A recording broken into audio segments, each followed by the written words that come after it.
بسم اللہ الرحمن الرحیم۔ السلام علیکم ورحمۃ اللہ وبرکاتہ۔ آپ دیکھ رہے ہیں یوٹیوب چینل حسن خورشید اوان اور میں خورشید احمد ہوں۔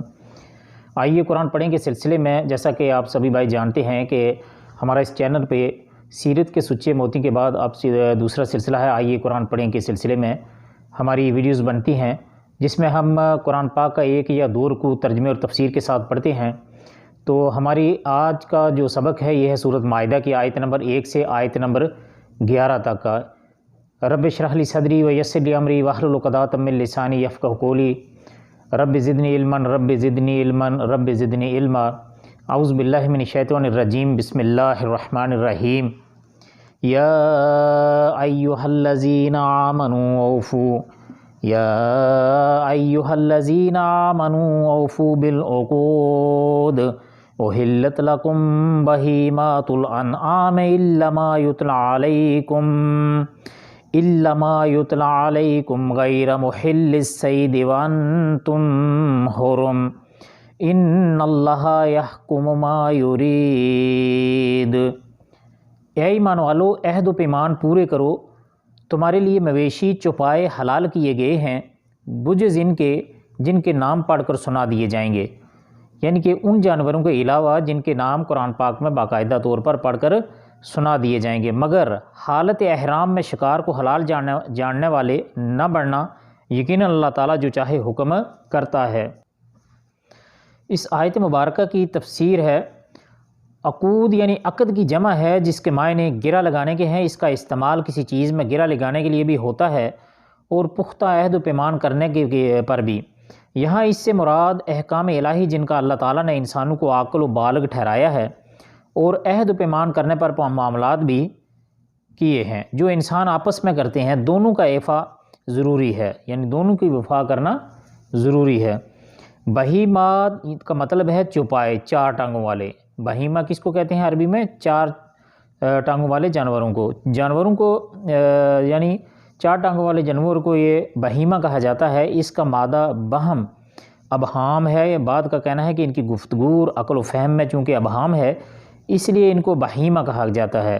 انعام اونٹ، گائے، بکری، بھیڑ کو کہا جاتا ہے کیونکہ ان کی چال میں نرمی ہوتی ہے۔ یہ بہیمات الانعام نر اور مادہ مل کر 8 قسمیں ہیں جن کی تفصیل سورۃ انعام آیت نمبر 143 میں آئے گی انشاءاللہ۔ علاوہ ازیں جو جانور وحشی کہلاتے ہیں، مثلا ہرن، نیل گائے، وحشی کا مطلب یعنی جنگلی، وحشی ایسا نہیں کوئی وحشی کوئی اور چیز ہے، وحشی کا مطلب ہوتا ہے جنگلی جانور، جیسا کہ ہرن اور نیل گائے وغیرہ جن کا عموماً شکار کیا جاتا ہے، یہ بھی حلال ہیں۔ حالت احرام میں ان کا دیگر پرندوں کا شکار ممنوع ہے۔ سنت میں بیان کردہ اصول کی روح سے جو جانور ذو ناب اور جو پرندے ذو مخلب نہیں ہیں وہ سب حلال ہیں، جیسا کہ سورہ بقرہ آیت نمبر 173 میں اس کی تفصیل بیان کی جا چکی ہے۔ ذو ناب کا مطلب ہے وہ جانور جو اپنی کچلی کے دانت سے اپنا شکار پکڑتا ہے اور چیرتا ہو، مثلا شیر، چیتا، کتا، بیڑیا وغیرہ، اور وہ پرندے جو اپنے پنجے سے اپنا شکار جپٹتے پکڑتے ہوں، مثلا شکرہ، باز، شاہین، عقاب وغیرہ، یہ سب حرام ہیں۔ ان کی تفصیل مزید آگے اسی سورت کی آیت نمبر 3 میں آ رہی ہے۔ یا ایہا الذین آمنوا لا تحلوا شعائر اللہ ولا الشہر الحرام ولا الحدی والقلائد ولا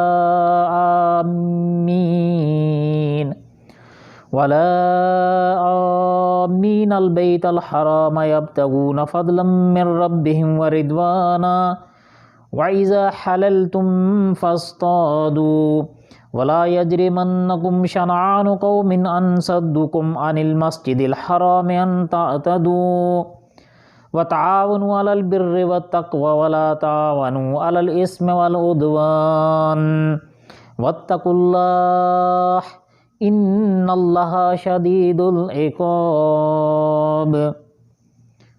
اے ایمان والو، اللہ تعالیٰ کی شعائر کی بے حرمتی نہ کرو، نہ ادب والے مہینوں کی، نہ حرم میں قربان ہونے والے اور پٹے پہنائے گئے جانوروں کی جو کعبہ کو جا رہے ہوں، اور نہ ان لوگوں کی جو بیت اللہ کے قصد سے اپنے رب تعالیٰ کے فضل اور اس کی رضا جوئی کی نیت سے جا رہے ہوں۔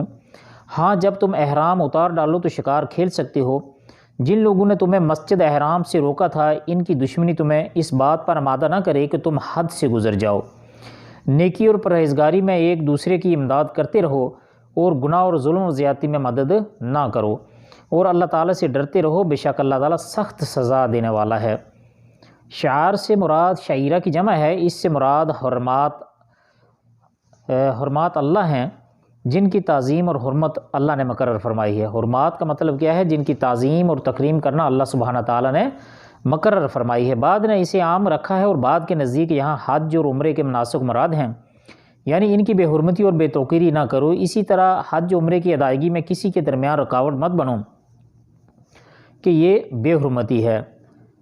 اشہر الحرام مراد حرمت والے چاروں مہینے وہ یہ ہیں: رجب، ذوالقعدہ، ذوالحجہ اور محرم۔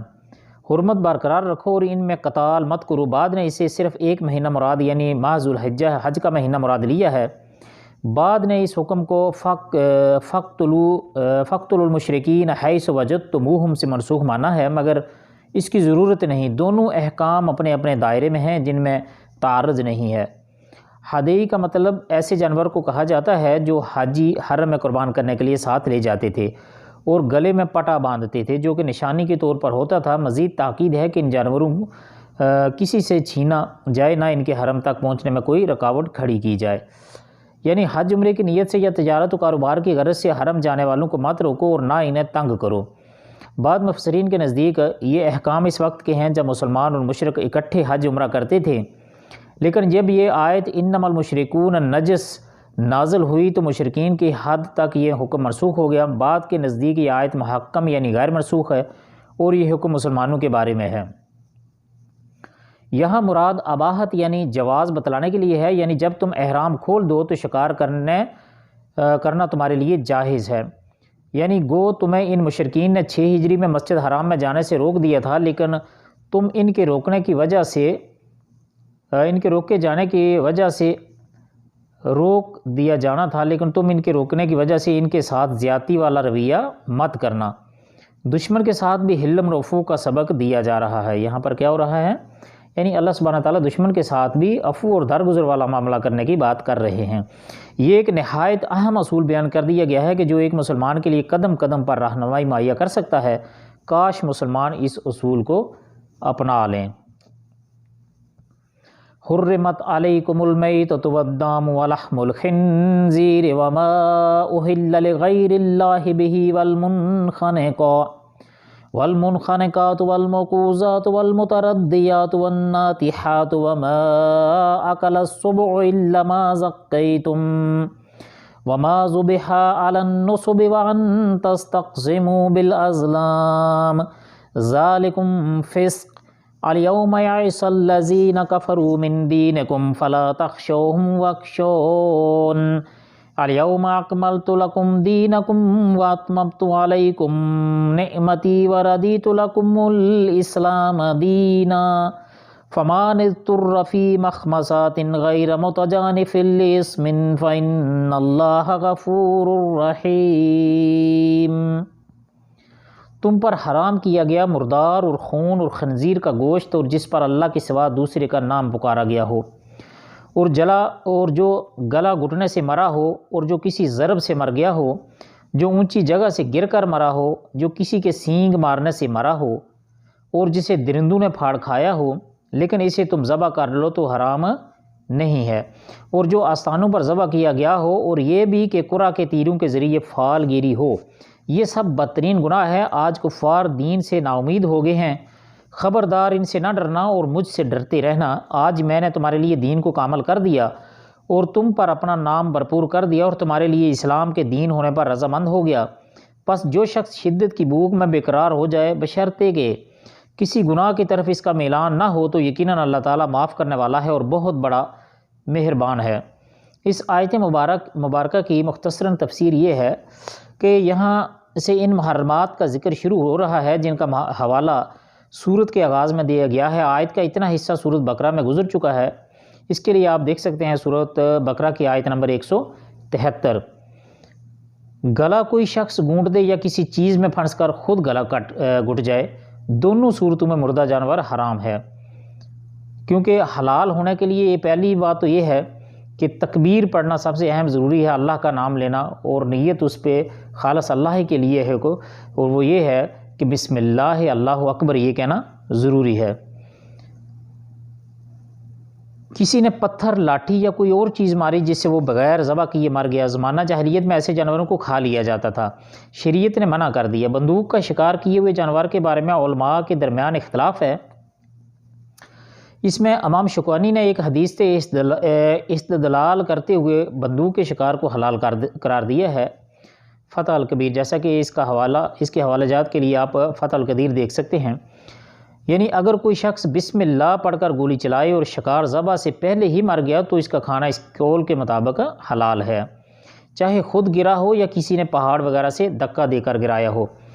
نتیحہ تو مرتوحہ کے معنی میں ہے، یعنی کہ کسی نے اسے ٹکر مار دی اور بغیر ذبح کیے وہ مر گیا، وہ بھی حرام ہوگا۔ یعنی شیر، چیتا اور بیڑیا وغیرہ جیسے ذو ناب کچلیوں سے شکار کرنے والے درندوں میں سے کسی نے اسے کھایا ہو اور وہ مر گیا ہو، زمانہ جاہلیت میں مر جانے کے باوجود ایسے جانور کو کھا لیا جاتا تھا۔ جمہور مفسرین کے نزدیک یہ استثناء تمام مذکورہ جانوروں کے لیے ہے، یعنی منخنقات و موقوذات و متردیات و ناتیحات اور درندوں کا کھایا ہوا، اگر تم انہیں اس حال میں پالو کہ ان میں زندگی کے آثار موجود ہوں اور پھر تم انہیں شرعی طریقے سے ذبح کر لو تو تمہارے لیے ان کا کھانا حلال ہوگا۔ زندگی کی علامت یہ ہے کہ ذبح کرتے وقت جانور پھڑکے اور ٹانگیں مارے، اگر چھری پھیرتے وقت یہ اضطراب و حرکت نہ ہو تو سمجھ لو یہ مردہ ہے۔ ذبح کا شرعی طریقہ یہ ہے، یہاں پر ذبح کا شرعی طریقہ آپ ذہن نشین کر لیں کہ سب سے پہلے، جیسے پہلے میں نے بتایا ہے کہ بسم اللہ پڑھ کر تیز دھار آلے سے اس کا گلا اس طرح کاٹا جائے کہ رگیں کٹ جائیں۔ ذبح کے علاوہ نہر بھی مشروع ہے، جس کا طریقہ یہ ہے کہ کھڑے جانور کے لبے پر چھری ماری جاتی ہے، جیسا کہ اونٹ کو نہر کیا جاتا ہے، جس سے نرخرا اور خون کی خاص رگیں کٹ جاتی ہیں اور سارا خون بہہ جاتا ہے۔ مشرکین اپنے بتوں کے قریب پتھر یا کوئی چیز نصب کر کے ایک خاص جگہ بناتے تھے، جسے یہ بڑی غور طلب بات ہے کیونکہ آج ہمارے معاشرے میں بھی تقریباً یہ چیزیں عام ہیں۔ اللہ تعالیٰ ان چیزوں سے ہمیں محفوظ فرمائے، اس بہت بڑے شرک اکبر سے اللہ تعالیٰ ہم سب کو محفوظ رکھے۔ اور یہ کام مشرکین عرب جو ہیں وہ پہلے کرتے تھے کہ کوئی خاص جگہ نصب کر کے، جیسے کہ آج کل بھی بہت سی جگہیں نصب ہیں، وہاں پر ایک جگہ بناتے جسے نصب تھان یا آستانہ کہتے تھے، اسی پر وہ بتوں کے نام نظر کیے گئے جانوروں کو ذبح کرتے تھے، اور یہ کام آج بھی ہو رہا ہے۔ یعنی یہ وما احل بہ لغیر اللہ کی ایک شکل تھی۔ اس سے معلوم ہوا کہ آستانوں، مقبروں اور درگاہوں پر جہاں لوگ طلب حاجات کے لیے جاتے ہیں اور وہاں مدفون افراد کی خوشنودی کے لیے جانور ذبح کرتے ہیں یا پکی ہوئی دیگیں تقسیم کرتے ہیں، ان کا کھانا حرام ہے۔ یہ وما ذبح علی النصب میں داخل ہے۔ وَإِن تَسْتَقْسِمُوا بِالْأَزْلَامِ کے دو معنی کیے گئے ہیں، ایک تیروں کے ذریعے تقسیم کرنا، دوسرے تیروں کے ذریعے قسمت معلوم کرنا۔ پہلے معنی کی بنا پر کہا جاتا ہے کہ جوئے وغیرہ میں ذبح شدہ جانور کی تقسیم کے لیے یہ تیر ہوتے تھے، جس میں کسی کو کچھ مل جاتا، کوئی محروم رہ جاتا۔ دوسرے معنی کے رو سے کہا گیا ہے کہ ازلام سے تیر مراد ہیں جن سے وہ کسی کام کا آغاز کرتے وقت فال لیا کرتے تھے۔ انہوں نے 3 قسم کے تیر بنا رکھے تھے، ایک افعل کر، دوسرے میں لا تفعل نہ کر، اور تیسرے میں کچھ نہیں ہوتا تھا۔ افعل والا تیر نکل آتا تو وہ کام کر لیا جاتا، لا تفعل والا نکلتا تو نہ کرتے، اور تیسرا تیر نکل آتا تو وہ پھر دوبارہ فال نکالتے، یعنی جس پہ اگر کچھ بھی نہیں لکھا ہوتا تھا، اگر وہ تیر نکل آتا تو پھر کیا کرتے؟ دوبارہ فال نکالتے۔ یہ بھی گویا کہانت اور استمداد بغیر اللہ کی شکل ہے، یعنی اللہ کے علاوہ کسی اور سے مدد مانگنے والی شکل ہے، اس لیے اس سے بھی حرام کر دیا گیا۔ استقسام کے معنی طلب قسم تہیں، یعنی تیروں سے قسمت طلب کرتے تھے۔ یہ بھوک کی اضطراری کیفیت میں مذکورہ محرمات کے کھانے کی اجازت ہے، بشرطے کہ مقصد اللہ کی نافرمانی اور حد تجاوز کرنا نہ ہو، صرف جان بچانا مطلوب ہو۔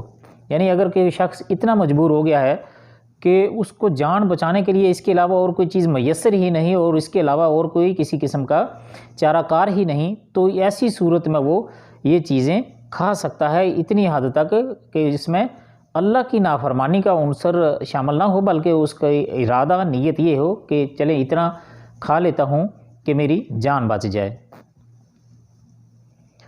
یسألونک ماذا احل لہم قل احل لکم الطیبات وما علمتم من الجوارح مقلبین تعلمونہن مما علمکم اللہ فَكُلُوا مِمَّا أَمْسَكْنَا عَلَيْكُمْ وَاذْكُرُوا اسْمَ اللَّهِ عَلَيْهِ وَاتَّقُوا اللَّهَ إِنَّ اللَّهَ سَرِيعُ الْحِسَابِ۔ آپ سے دریافت کرتے ہیں ان کے لیے کیا کچھ حلال ہے، آپ کہہ دیجئے کہ تمام پاک چیزیں تمہارے لیے حلال کی گئی ہیں، اور جن شکار کھیلنے والے جانوروں کو تم نے صدا رکھا ہے، یعنی جنہیں تم تھوڑا بہت وہ سکھاتے ہو، جس کی تعلیم اللہ تعالیٰ نے تمہیں دے رکھی ہے، پس جس شکار کو وہ تمہارے لیے پکڑ کر روک رکھیں تو تم اس سے کھا لو اور اس پر اللہ تعالیٰ کا ذکر کر لیا کرو، اور اللہ تعالیٰ سے ڈرتے رہو، یقیناً اللہ تعالیٰ جلد حساب لینے والا ہے۔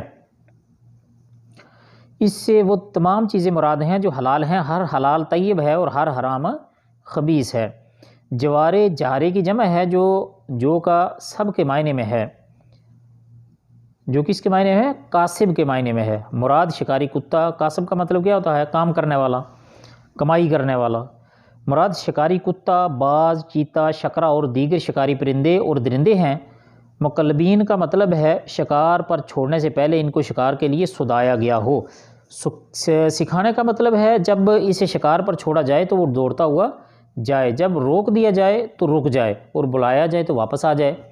ایسے سدھارے ہوئے جانوروں کا شکار کیا ہوا جانور دو شرطوں کے ساتھ حلال ہے، ایک یہ کہ اسے شکار کے لیے چھوڑتے وقت بسم اللہ پڑھ لی گئی ہو، دوسری یہ کہ شکاری جانور شکار کر کے اپنے مالک کے لیے رکھ چھوڑے اور اسی کا انتظار کرے، خود نہ کھائے، حتیٰ کہ اگر اس نے مار بھی ڈالا ہو تب بھی مقتول شکار شدہ جانور حلال ہوگا، بشرطے کہ اس کے شکار میں سدائے ہوئے چھوڑے ہوئے جانور کے علاوہ کسی اور جانور کی شرکت نہ ہو۔ صحیح بخاری کتاب الذبائح والصید، مسلم کتاب الصید، صید کا مطلب ہوتا ہے شکار۔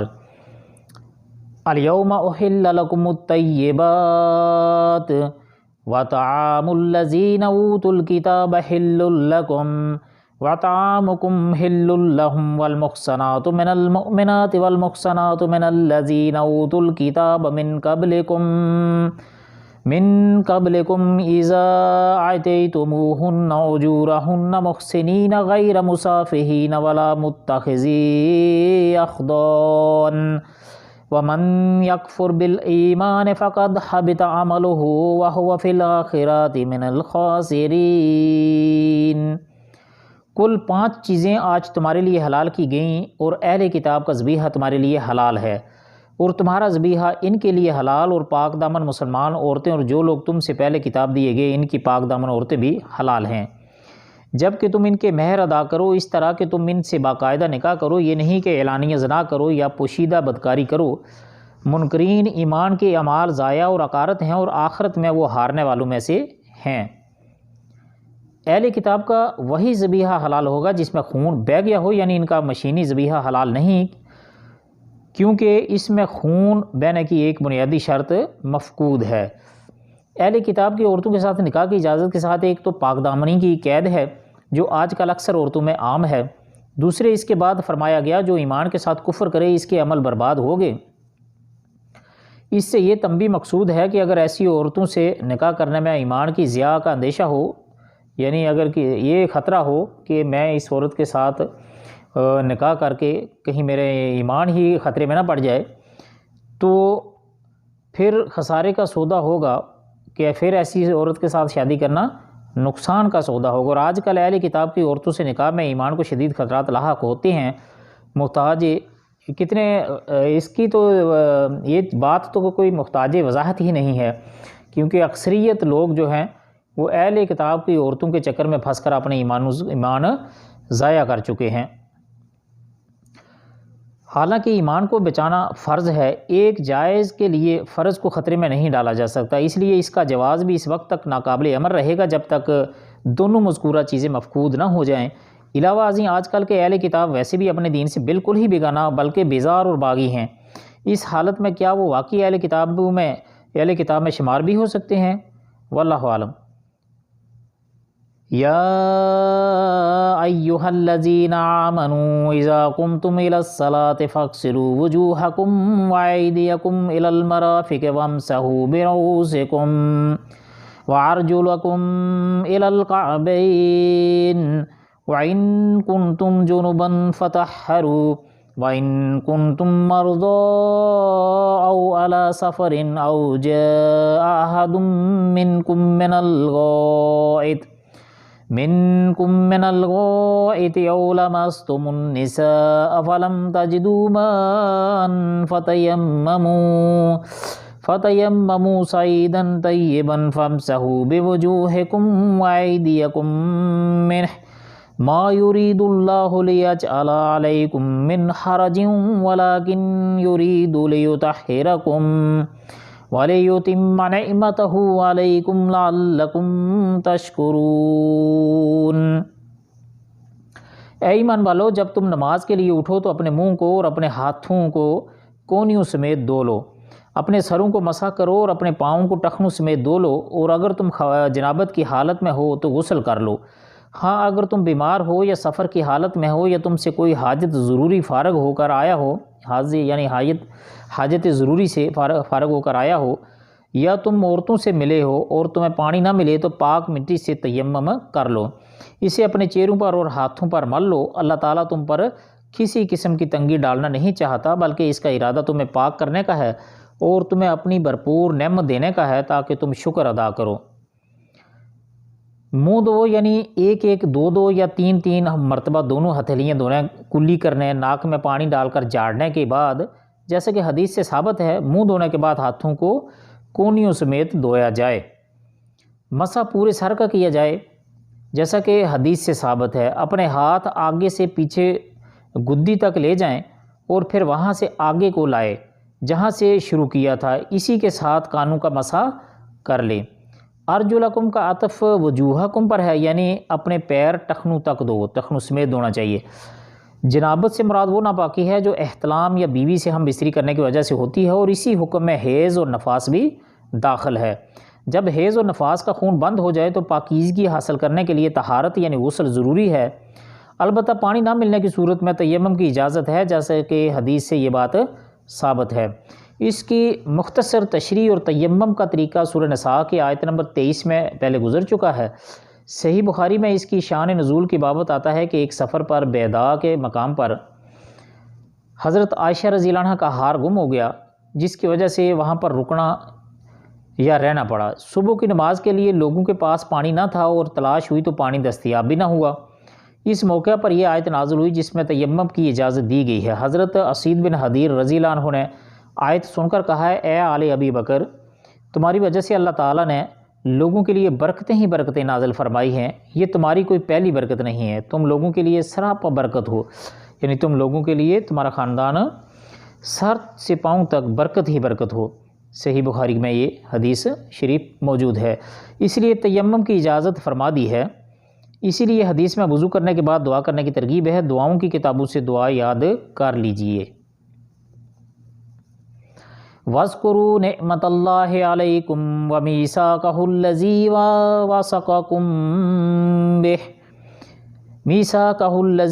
وَثَقَكُم بِهِ إِذْ قُلْتُمْ سَمِعْنَا وَأَطَعْنَا وَاتَّقُوا اللَّهَ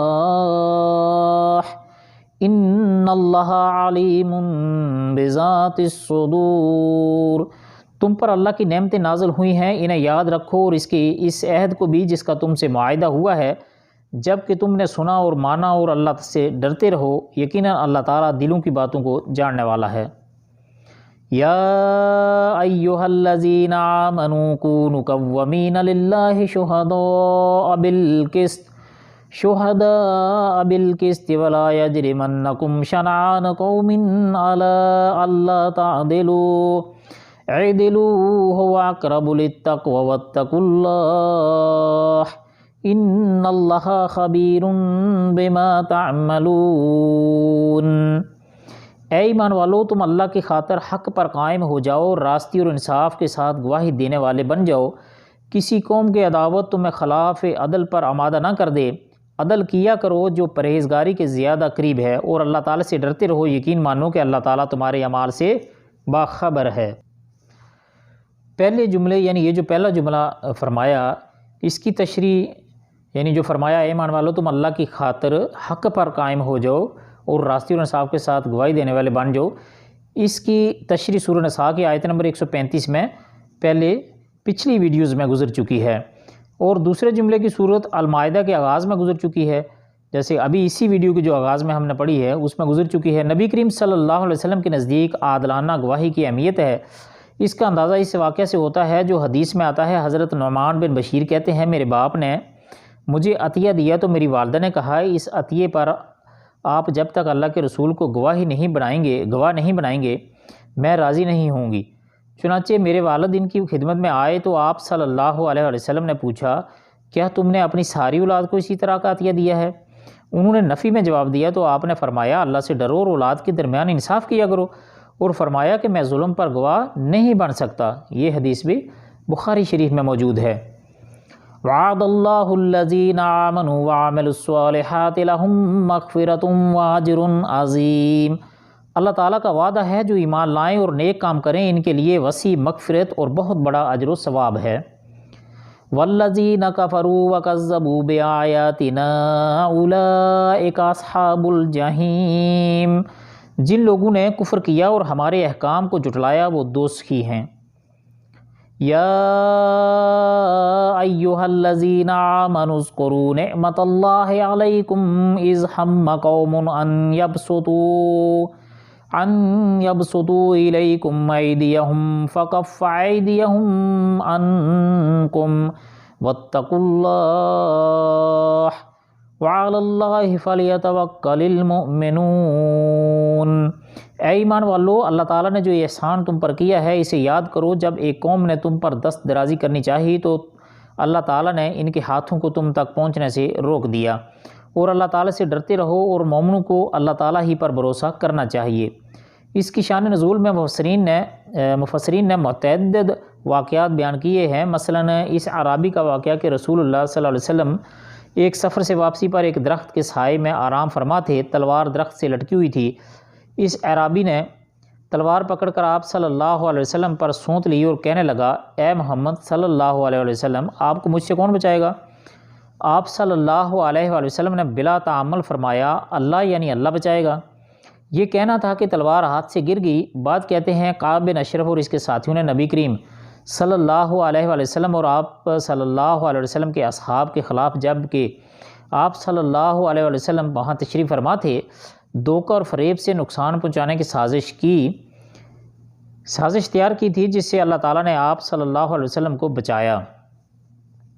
بعد کہتے ہیں کہ ایک مسلمان کے ہاتھوں غلط فہمی سے جو 2 عامری شخص قتل ہو گئے تھے، ان کی دید کی ادائیگی میں یہودیوں کے قبیلے بنو نفیر سے حسب وعدہ جو تعاون لینا تھا، اس کے لیے نبی کریم صلی اللہ علیہ وسلم اپنے رفقا سمیت تشریف لے گئے اور ایک دیوار کے ساتھ ٹیک لگا کر بیٹھ گئے۔ انہوں نے یہ سازش تیار کی تھی کہ اوپر سے چکی کا پتھر آپ صلی اللہ علیہ وسلم پر گرا دیا جائے، جس سے اللہ تعالیٰ نے آپ کو بذریعہ وحی مطلع فرما دیا۔ ممکن ہے سارے ہی واقعات کے بعد یہ آیت نازل ہوئی، کیونکہ ایک آیت کے نزول کے لیے کئی اسباب و عوامل ہو سکتے ہیں۔ تفسیر ابن کثیر و فتح القدیر۔ تو آج کی ویڈیو تھوڑی سی لمبی ہے، لیکن اس میں کافی اہم مسائل کا ذکر ہوا ہے، جیسے کہ شکار کے حوالے سے، ذبح کے حوالے سے، اور دیگر جو مسائل ہیں جہاں پر دین کے مکمل ہونے کا بھی ذکر آ گیا ہے۔ اور یہ مسائل کو جاننے کے لیے ویڈیو پوری دیکھنا ضروری ہے، کیونکہ جب تک آدمی پورا مسئلہ سے گہرائی کے ساتھ سمجھے سنے نہیں تو اس مسئلے کو وہ سمجھ نہیں سکتا۔ اور یہاں پر وضو کا مسئلہ بھی آ گیا ہے اور تیمم کا مسئلہ بھی ہے، پاکی ناپاکی کا سارے مسائل آگے ہیں۔ اس میں کافی اچھی ویڈیو ہے، اللہ تعالی ہم سب کو عمل کرنے کی توفیق عطا فرمائے۔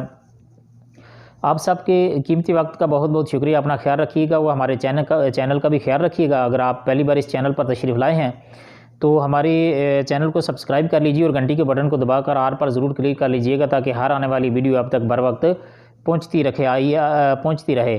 آئیے قرآن پڑھیں کے سلسلے میں ہمارے آج کی ویڈیو ختم ہوتی ہے۔ انشاءاللہ ملتے ہیں ایک اگلی ویڈیو میں۔ السلام علیکم ورحمۃ اللہ وبرکاتہ۔